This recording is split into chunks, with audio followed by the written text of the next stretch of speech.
हरे कृष्ण। आज के श्रीमद् भागवत के चर्चा सत्र में आप सभी का स्वागत है।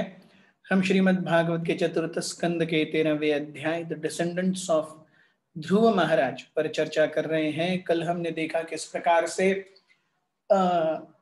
कथा आती है अंग महाराज की, जिन्होंने अश्वमेध यज्ञ का आयोजन किया, और अश्वमेध यज्ञ के आयोजन में यज्ञ भाग लेने के लिए जब कोई देवी देवता नहीं आए, तो जब अंग महाराज ने अपना मौन व्रत तोड़ करके सारे सदस्यपतियों से पूछा कि ऐसा क्यों हो रहा है, तो उन्होंने कहा कि आपके पिछले जन्म में निश्चित रूप से कोई पाप है जिसके कारण आपको पुत्र नहीं उत्पन्न हो रहा है, और इस कारण से यज्ञ देवता यज्ञ भाग को स्वीकार करने नहीं आ रहे। तो उन्होंने कहा कि इस अश्वमेध यज्ञ को हम पुत्र कामेष्टि यज्ञ में बदल देते हैं और भगवान विष्णु की आराधना करेंगे। भगवान विष्णु निश्चित रूप से आएंगे और आपको पुत्र होने का वरदान प्रदान करेंगे।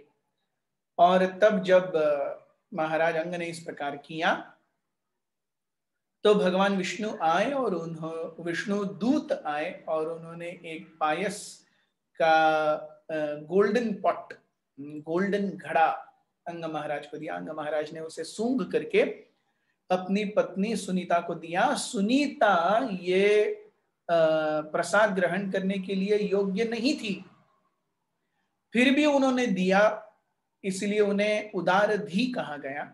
और ये क्यों और किस प्रकार से ये कथा आगे बढ़ती है, ये हम आज से देखेंगे। ओम अज्ञानतिमिरन्धस्य ज्ञानाञ्जनशलाकया चक्षुरुन्मिलितं येन तस्मै श्रीगुरवे नमः। श्रीचैतन्यमनोभीष्टं स्थापितं येन भूतले स्वयं रूपः कदा मह्यं ददाति स्वपदान्तिकम्। वन्देऽहं श्रीगुरुः श्रीयुतापदकमलं श्रीगुरुन् वैष्णवांश्च। श्रीरूपं साग्रजातं सहगण रघुनाथान्वितं तं सजीवं साद्वैतं सावधूतं परिजनसहितं कृष्ण चैतन्य देवं श्रीराधा कृष्ण पादान् सहगण ललिता श्री विशाखान्वितांश्च। हे कृष्ण करुणा सिंधु दीनबंधो जगत्पते गोपेश गोपिका कांत राधा कांत नमोस्तुते। तप्त कांचन गौरांगी राधे वृंदावनेश्वरी वृषभानुसुते देवी प्रणमामि हरिप्रिये। जय श्री कृष्ण चैतन्य प्रभु नित्यानंद श्री अद्वैत गदाधर श्रीवासादि गौर भक्तवृंद। हरे कृष्ण कृष्ण कृष्ण हरे हरे, हरे राम राम राम हरे हरे।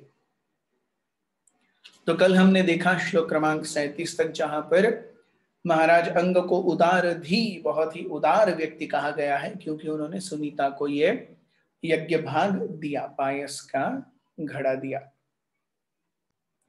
अब हम आगे बढ़ते हैं श्लोक क्रमांक 38 पर। सातत्वं पुंसवनं राज्ञी प्राश्यव्यै व्यपुरादधे गर्भं काल उपावृत्ते कुमारं सुषुवे प्रजा। Although the queen had no son, after eating that food which had the power to produce a male child, she became pregnant by her husband, and in due course of time she gave birth to a son. So Sunita को कोई अपत्य नहीं था, लेकिन वह खीर लेने के पश्चात कुछ समय के बाद वो गर्भवती हुई। श्लोक क्रमांक 39। सबाल एव पुरुषो महामातामहनो नुव्रतः अधर्मांश्चोद्भवं मृत्युं तेनाभवदधार्मिकः। अब यहाँ पे हमें बताया जाता है कि सुनीति ये क्यों पुत्र लेने की या वो यज्ञ भाग लेने के लिए ठीक नहीं थी। The boy was born partially in the dynasty of irreligion. His grandfather was death personified, and the boy grew up as his follower. He became a greatly irreligious person. जो सुनीता के जो पिता थे वो मृत्यु साक्षात, मृत्यु की बेटी थी सुनीता, जिसका विवाह अंग महाराज से हुआ था। तो क्योंकि हम देखते हैं प्रभुपाद जी यह बहुत सुंदर रूप से वर्णित करते हैं तात्पर्य में कि जब एक जब एक अपत्य पैदा होता है तो अगर वो लड़का है तो वो अपनी माता की तरफ से स्वभाव ग्रहण करता है। From the maternal side he gets traits. अगर एक पुत्री उत्पन्न होती है तो पिता की तरफ से she gets paternal traits. This is cross. अगर लड़का उत्पन्न होता है तो माँ के स्वभाव का होता है, और अगर लड़की उत्पन्न होती है तो यूजुअली पिता के स्वभाव की होती है। ये साधारणतः देखा गया है। तो क्योंकि अंग महाराज की पत्नी सुनीता ये मृत्यु की बेटी थी, तो और मृत्यु हम देखते हैं ये इररिलीजन या अधर्म की वंशावली में आता है, ये हमने बहुत पहले देखा था। सो मृत्यु से सुनीता आई और ये सुनीता के बेटे हुए वेण। तो क्योंकि ये बेटे माँ की तरफ का डायनेस्टी या स्वभाव लेकर के आए थे, तो इसीलिए ये बहुत ही अराजक बालक हुआ। So Prabhupada ji यहाँ कहते हैं, it appears that King Anga did not get a very good wife in Sunita because she was the daughter of death personified. Sometimes the Lord arranges an unfortunate wife for his devotee, so that gradually due to family circumstances the devotee becomes detached from his wife and home and make progress in devotional life. It appears that by arrangement of the Supreme Personality of Godhead, King Anga, although a pious devotee, got an unfortunate wife like Sunita, and later on had a bad child like Veena. But the result was that he got complete freedom from entanglement of family life and left home to go back home, back to Godhead. तो हम देखते हैं कि अब हम यही जो प्रश्न कल कर रहे थे कि अरे अंग महाराज इतने महान भक्त हैं और उनका बेटा अधार्मिक कैसे। सो हम देखते हैं कि भगवान सारी चीजें अल्टीमेटली वो जीव मेरे पास वापस आना चाहिए, इस अल्टीमेट हेतु से करते हैं। इस अल्टीमेट हेतु को साध्य करने के लिए कभी कभी भगवान को उस जीव के जीवन में, उस जीवन के उस जीव के अपने लाइफ में कुछ ऐसी परिस्थितियां डालनी पड़ती हैं जो भौतिक रूप से सही नहीं लगती। सो वी सी भगवान का अपने भक्तों के साथ जो संबंध है वो कितना अनोखा है। जिस प्रकार एक माँ या पिता एक बच्चे को अच्छे से रखने के लिए वो कभी कभी बच्चे को डांटेंगे, फटकारेंगे, कभी कभी उसके ऊपर हाथ भी उठाएंगे, जानबूझ करके उसे कुछ चीजें नहीं देंगे, लेकिन अल्टीमेटली ये सब कर रहे हैं ताकि वो बच्चा एक अच्छा लड़का या एक अच्छी लड़की बन सके। So and result is this, and sometimes the means might be good और बैड एक्सटर्नली। अब बच्चा तो यही सोचेगा कि जब मेरा कहा माना जा रहा है तो पिताजी या माँ बहुत अच्छे हैं, और जब मेरा कहा माना नहीं जा रहा है तो पिताजी और माँ बहुत खराब है। हम सभी ने ये सोचा है, हम जानते हैं। हम जब छोटे थे और पिताजी माँ से हम डरा करते थे और पिटाई होती थी तो हम सोचते थे अरे हमारी माँ और पिताजी क्या ही है। हम उसी प्रकार से हम जब अपने जीवन में हमें जो चाहिए वो मिलता है तो हम भगवान की उपासना करते हैं, और हमें जो जब चाहिए जैसे चाहिए नहीं मिलता है तो हम सोचते हैं ये क्या भगवान कर रहे हैं। लेकिन भगवान हमारा अल्टीमेट गुड सोचते हैं। Krishna does not give us what we want, Krishna always gives us what we need. भगवान हमेशा हमें वो देंगे जो हमें चाहिए, ऐसा नहीं है। जिसकी हमें जरूरत है वो हमेशा भगवान देंगे। योगक्षेमम वहाम्यहम्, इस तरीके से। सो वेण के जन्म और सुनीता के साथ शादी होने के कारण अंग महाराज हालांकि एक बहुत महान भक्त हैं, लेकिन भौतिक जीवन के अपने अटैचमेंट से वो बाहर आ सके और भगवत धाम जाने के लिए वो तैयार हो गए बिकॉज ऑफ विरक्ति। श्लोक क्रमांक 40।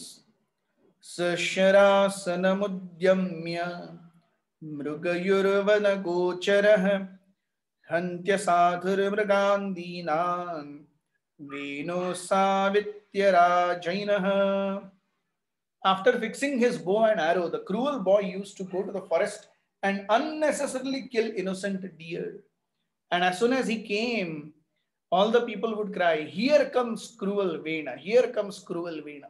इतना अराजक था वेण, उसके आने पर मुंह के सामने लोग कहा करते थे, अरे ये देखो क्रूर वेण आ गया, ये देखो क्रूर वेण आ गया.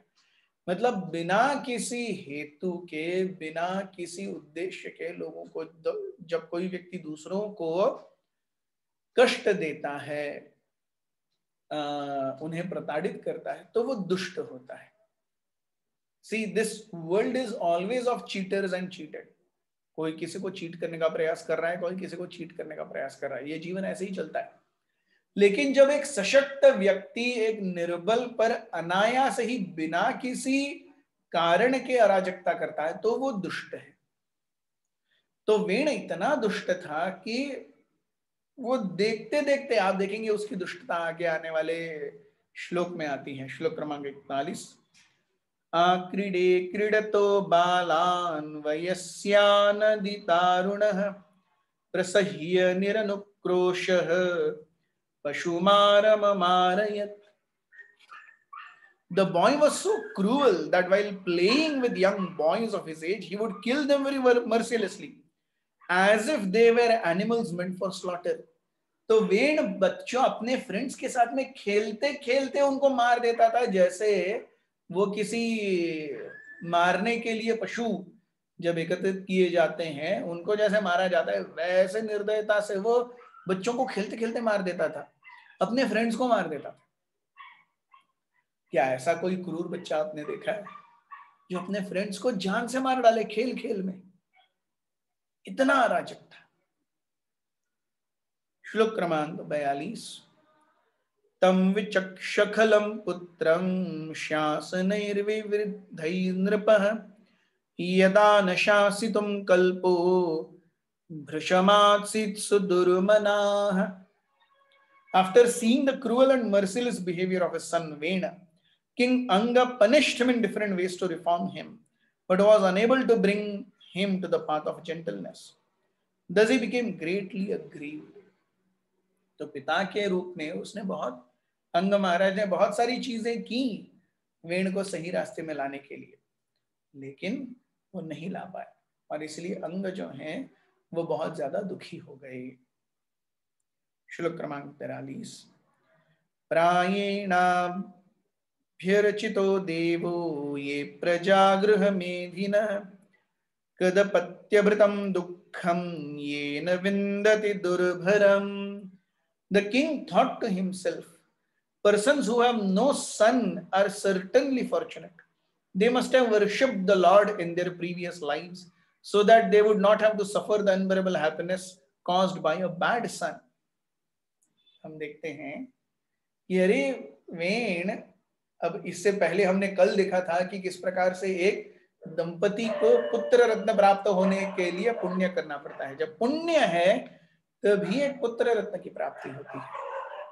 लेकिन हम देखते हैं यहाँ पर कि अंग सोचने लगे, अरे ऐसे क्रूर बालक से तो निसंतान होना कितना अच्छा है, बहुत अच्छे हैं, भगवान के द्वारा खास वरदान प्राप्त है ऐसे अपत्यों, ऐसे दंपतियों को जिनके पास ऐसे क्रूर बालक नहीं है.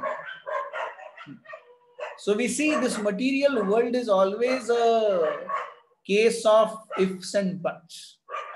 जब कोई बालक नहीं था तो अंग महाराज सोच रहे थे अरे बालक नहीं है, अब बालक आ गया है और वो इतना खराब है कि उससे तो बालक न होना अच्छा है.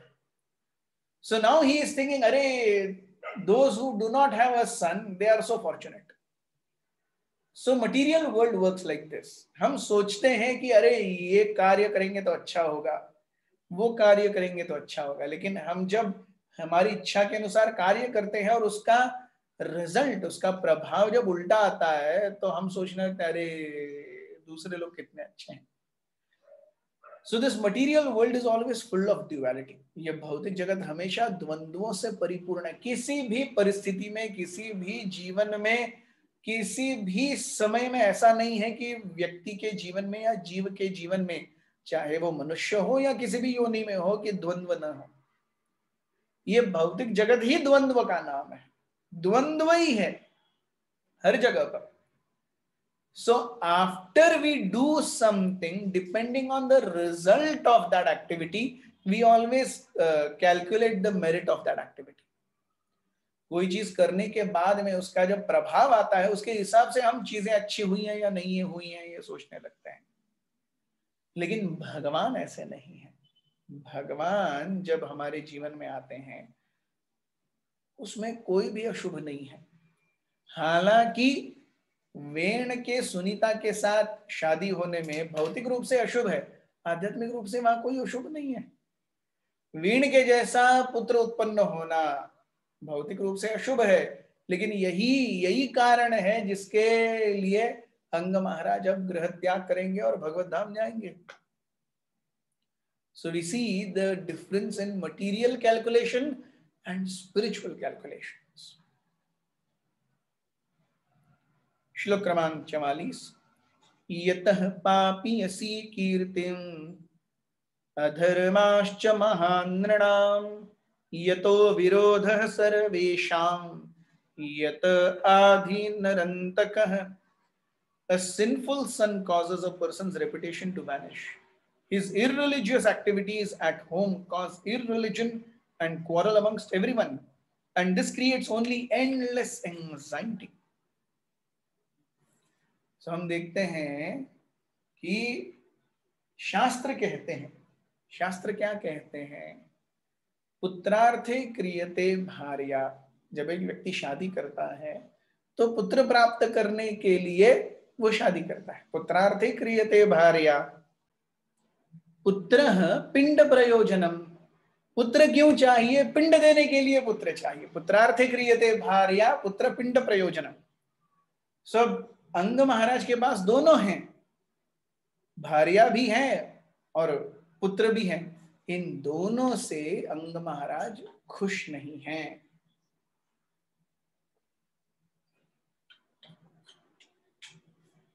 सो वी सी भौतिक जगत ये ऐसा है। वैदिक वांग में जो कहता है वो दोनों है। पुत्रार्थ क्रियते भार्या, पुत्र के लिए अंग महाराज ने सुनीता से विवाह किया, हो गया। पुत्र पिंड प्रयोजनम, पुत्र भी है वेण के जैसा, लेकिन न वाइफ न पुत्र, दोनों से ही अंग महाराज खुश नहीं है। So this is material life. We might have everything from a Vedic perspective, but still it may not make us happy. This is the essence. It may not make us happy.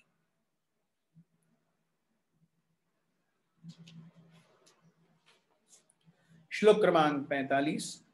कस्तम प्रजापदेशं why मोहबन्धममात्मनः पंडितो बहुमन्येत यदर्थः क्लेशदाग्रहा। Who, if he is considerate and intelligent, would desire such a worthless son?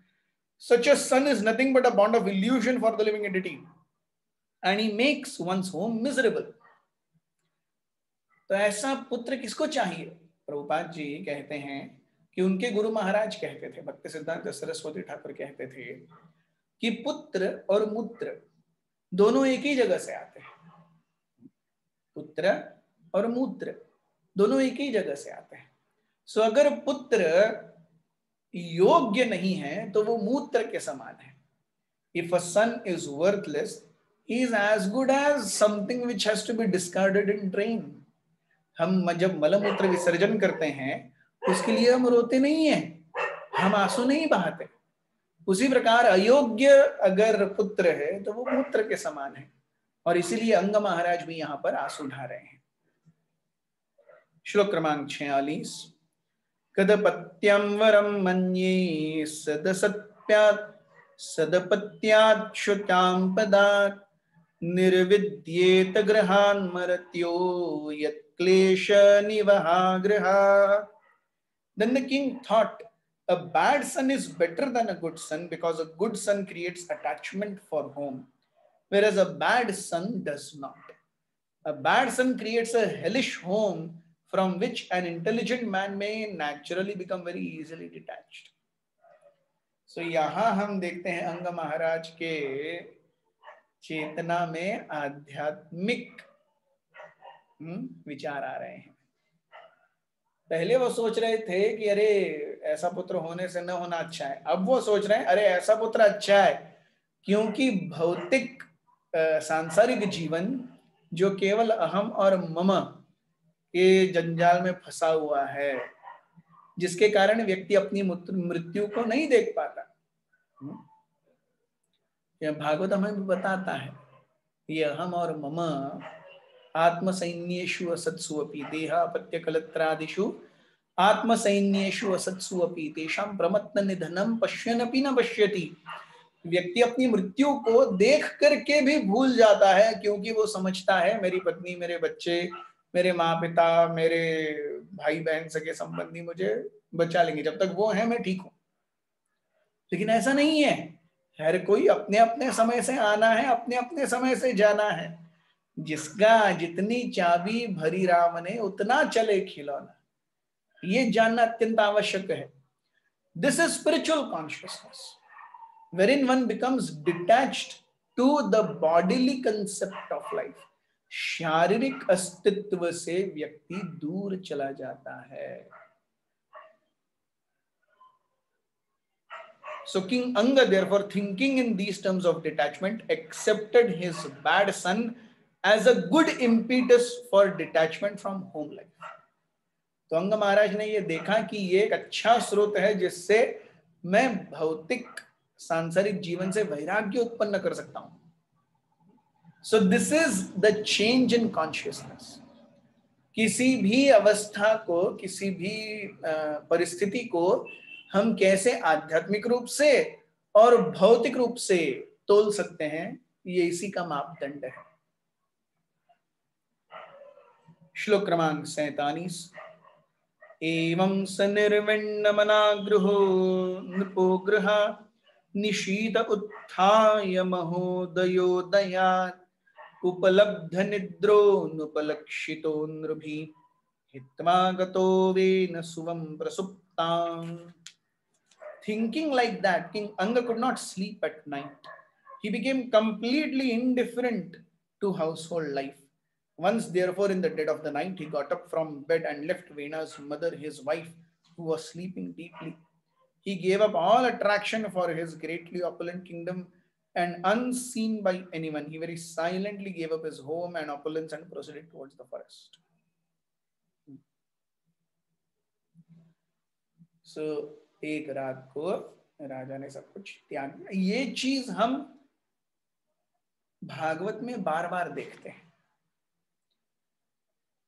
जब धृतराष्ट्र ने गृह त्याग किया, वो भी किसी को बिना बताए किया। उसके दूसरे दिन जब संजय को पता चला, तो संजय धृतराष्ट्र के बारे में कह रहे थे कि अरे उन्होंने मुझे कैसे छोड़ दिया। जब पांडवों ने गृह त्याग किया, उन्होंने ऐसे ही गृह त्याग किया, किसी को बताए बिना। हम यहां देखते हैं अंग महाराज ने ऐसे ही गृह त्याग किया। सो वी सी, जब एक अब प्रश्न उठता है कि अगर व्यक्ति का शरीर न मिले, उसका दहन न हो, अंतिम संस्कार न हो, पिंडदान न हो, तो फिर उसे सद्गति कैसे मिलेगी? आज तो हम यही देखते हैं। एसेंसेस वी सी, पिंडदान, अंतिम संस्कार, ये सब दूसरे किसी ने करना चाहिए हमारे शरीर के ऊपर, हमारे देह त्याग के बाद। सो अगर मैं अपने जीवन में अपने आध्यात्मिक स्तर को उठाने के लिए ऐसा कार्य नहीं करता कि मेरे जीते जी मैं आध्यात्मिक रूप से प्रगति पथ पर हो जाऊं, चला जाऊं, तो मुझे मेरे पुत्र की जरूरत है या किसी और की जरूरत है जो मेरे शरीर को अग्नि दे। लेकिन अगर मैं अपने जीते जी मैं भगवत चेतना को प्राप्त करने के लिए भरसक प्रयास करता हूं, तो भगवान क्यों नहीं मदद करेंगे? This is the essence. भगवान कहते हैं, यम यम वापि स्मरन भावान त्यजति अंते कलेवरम तम तम एवैति कौन्तेय सदा तद्भाव भाविता। अगर मैं भगवान को याद करने का प्रयास कर रहा हूं, उसके लिए मैं बाह्य रूप से किसी भी परिस्थिति का आवरण क्यों न करूं। सो भगवान को याद करना, भगवान को न भूलना, स्मर्तव्यम सततम विष्णु विस्मर्तव्यम न जातुचित सर्व विधि निषेधस्योर एतयोरेव किंकरः। भगवान को न भूलना, भगवान को हमेशा याद रखना, this is the crux of the matter. उसके लिए जो कुछ भी बाह्य रूप से करना पड़े वो करना चाहिए। अगर व्यक्ति को उसके लिए विवाह करना पड़े, करना चाहिए। अगर उसे उस चीज के लिए व्यक्ति को वैराग्य लेना पड़े, लेना चाहिए। उसके लिए अगर व्यक्ति को दूसरों को मारना पड़े, अर्जुन ने पांडवों को मारा, कौरवों को मारा, सॉरी, अर्जुन ने कौरवों को मारा जान से। सो ये उन्होंने क्यों किया? भगवान ने कहा था, तो भगवान ने जो कहा वो करना, अर्थात भगवान को हम स्मरण करेंगे तभी तो भगवान का किया कहा हुआ कार्य करेंगे। So essence of life is to always remember Krishna. For this, if one accepts अयाचक वृत्ति, leaves home, घर छोड़ करके चला जाता है, भगवान क्यों नहीं मदद करेंगे? लेकिन अगर उसका जीवन ऐसा नहीं रहा है कि उसके जीवन में हम आध्यात्मिक प्रगति की इच्छा या उसके प्रति एक वेग व्यक्ति के जीवन में हम नहीं देखते, तो फिर ऐसे शरीर को भाई जो गति हो वो आगे बढ़ाने के लिए फिर कोई और चाहिए जो पिंडदान करे या अग्नि दे, श्राद्ध कर्म करे इत्यादि। शास्त्रों में ये वक्तव्य बहुत बार आते हैं कि जिनका नाम लेने से ही मुक्ति प्रदान होती है, जिसके सामने मृत्यु स्वयं डरती है, अगर उनका नाम लेते हुए उनको प्राप्त करने की इच्छा मात्र से अगर हाँ कोई व्यक्ति गृह त्याग करता है और वो जंगल में किसी को बिना समझे सोचे उसका शरीर भी नहीं मिलता, फर्क क्या हो गया? क्या भगवान रक्षा नहीं करेंगे? भगवान निश्चित रूप से रक्षा करेंगे। वो देखेंगे अल्टीमेटली इसने अपने जीवन में अंतकाल में घर क्यों छोड़ा, इस कारण से छोड़ा। So rather than pushing so much on externals, one should dive in internals. आंतरिक रूप से क्या परिस्थिति है, आंतरिक रूप से क्या इच्छाएं हैं, आंतरिक रूप से क्या चेतना है, ये महत्वपूर्ण है। अगर आंतरिक रूप से चेतना सही है तो बाह्य रूप से जो कुछ भी हो रहा है इट्स ओनली अ डिटेल। श्लोक क्रमांक 48। विज्ञाय निर्विद्य गतं पतिं प्रजा पुरोहितामात्य सुहृद्गणादयः विचिक्युरुत्व्यामति शोककातरा यथा निगूढ़ं पुरुषं कुयोगिनः।